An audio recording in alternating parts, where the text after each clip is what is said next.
I evo nas u još jednom dnevnom pregledu kriptoversa. Nakon vikend pada ispod $112.000, Bitcoin se danas oporavio i ponovno u trenu snimanja ovog videa ruke mijenja iznad 112K. Ovi strahovi od korekcije u povijesno slabom 9. mjesecu nisu nestali i nije da zato nema razloga. Mi vam danas između ostaloga donosimo najveća rasprodaja Bitcoina od strane kitova od 2022. Veliki igrači izlaze i sa futures tržišta. Slabi i institucionalna potražnja za BTC-om unatoč vijestima o cjenovnim rekordima, kažu iz CryptoQuanta. Sljedeći tjedan odluka o kamatnim stopama u SAD-u. Prema analitičarima, više nije pitanje hoće li biti rezanja, već koliko će ono iznositi. U srijedu i četvrtak na rasporedu podaci o CPI i PPI inflaciji, moguća volatilnost kriptotržišta nakon objave. Ether stagnira, no rastu manji altovi. Ostanite s nama u dnevnom pregledu. Samo ovdje, samo na cryptoverse.hr.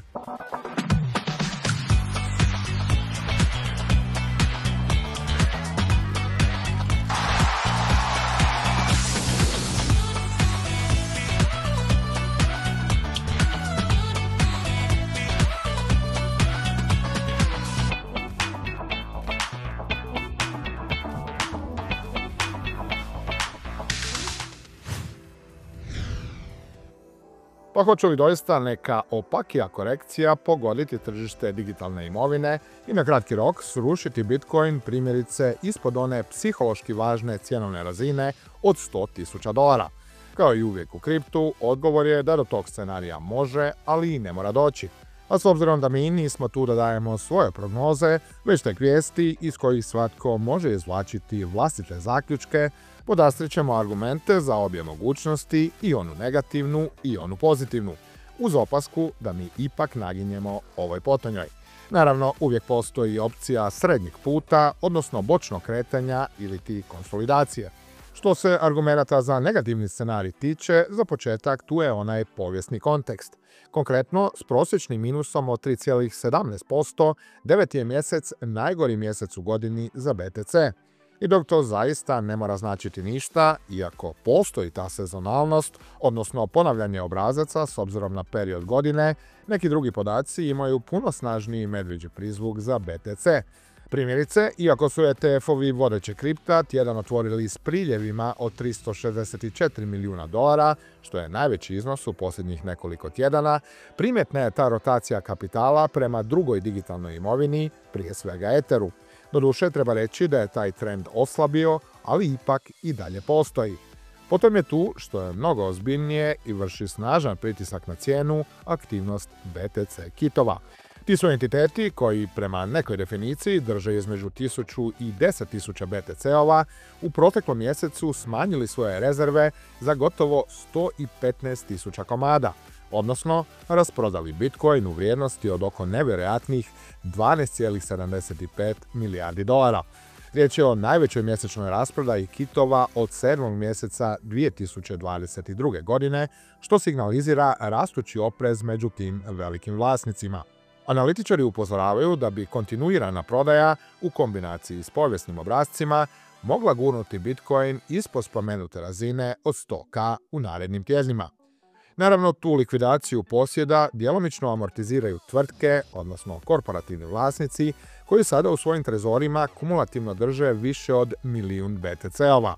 U prvom tjednu ovog mjeseca sa tržišta su skinuli oko 9.800 komada. No kako to navodi analitička platforma CryptoQuant, vidljiv je oprezniji pristup kupnji. Iz CryptoQuanta navode da je to vidljivo i iz mjesečnih kupnji najvećeg korporativnog vlasnika Strategija, koje su sa više od 134.000 komada u 11. mjesecu 2024. pale na svega 3,7 u prošlom mjesecu. Manje, opreznije transakcije pokazuju da institucionalna potražnja slabi unatoč vijestima o novim cjenovnim rekordima, kažu iz CryptoQuanta. Dodatno, iz te tvrtke ukazuju i na neobičan obrat na tržištu terminskih ugovora, gdje je došlo do pomaka u kojem se kitovi povlače, a future se sada pokreće maloprodaja. a to, smatraju iz kriptokvanta, pojačava medvjeđi sentiment, što će, ako se veliki vlasnici ne vrate, rezultirati stagnacijom ili padom cijene. Također, treba napomenuti da likvidnost slabi i na spot i na terminskim tržištima, a povratak kapitala jedan je od ključnih, ako ne i najbitniji faktor za opstanak i produljenje ovog bikovskog ciklusa. I tu zapravo dolazimo do onih argumenata koji idu u korist pozitivnom, optimističnom scenariju. Naime, treba imati na umu da je u tijeku monetarno popuštanje diljem svijeta i da će i SAD potencijalno ući u ciklus smanjenja kamatnih stopa već sljedeći tjedan.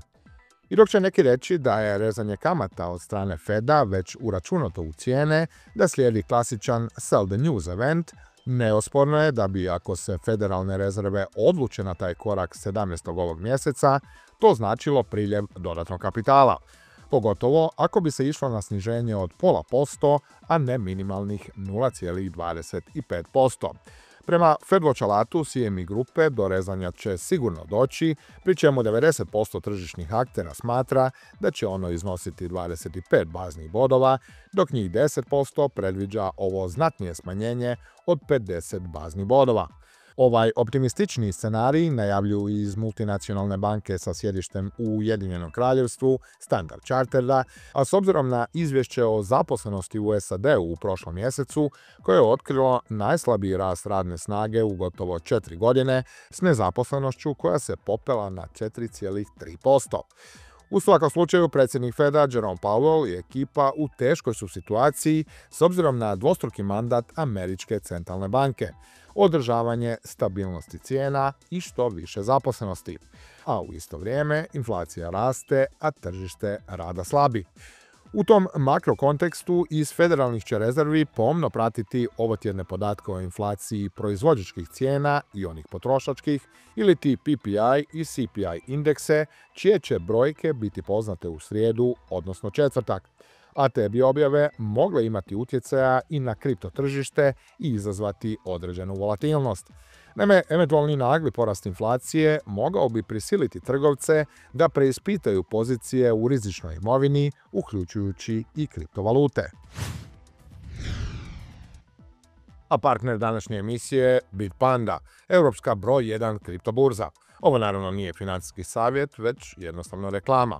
No Bitpanda je doista odlična platforma za trgovanje, što potvrđuje i podatak o 7 milijuna registriranih korisnika kojima je omogućeno investiranje u više od 600 kriptovaluta i preko 3000 raznih digitalnih imovina.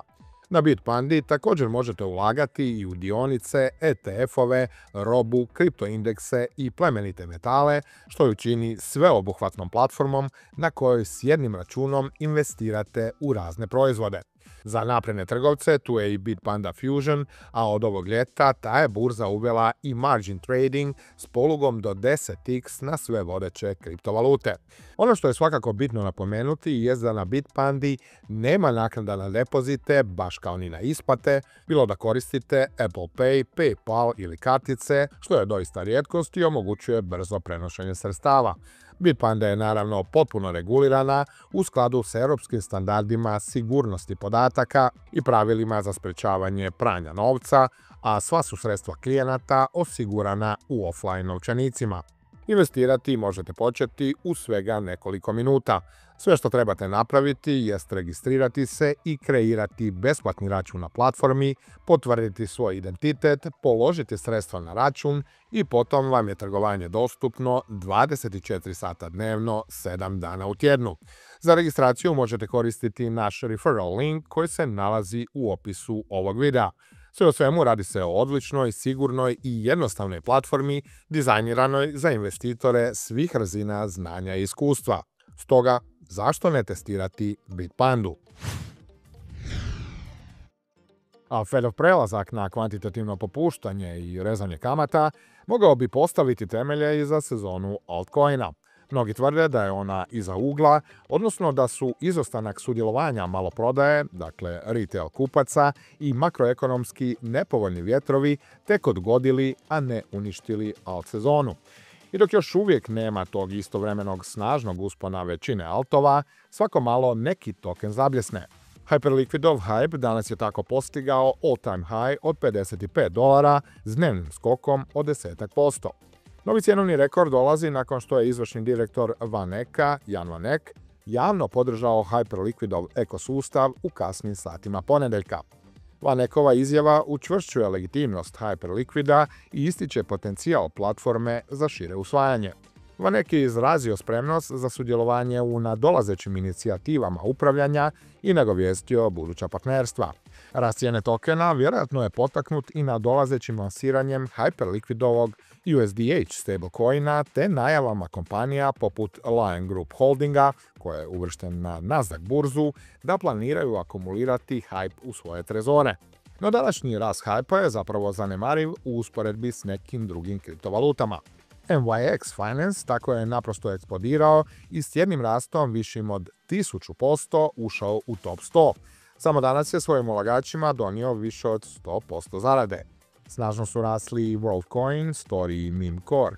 Što se WorldCoina tiče, njegov je token i u ponedjeljak skočio za 20% nakon što je 8co Holdings najavio privatnu ponudu dionica vrijednu $250 milijuna, a kako bi usvojio WLD token kao svoju primarnu imovinu trezorskih rezervi.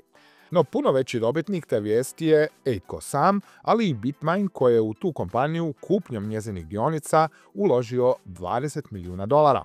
Naime, 8co dionica je u jednom danu skočila 3000%, a Bitmain tako u 24 sata svojih 20 pretvorio u $600 milijuna.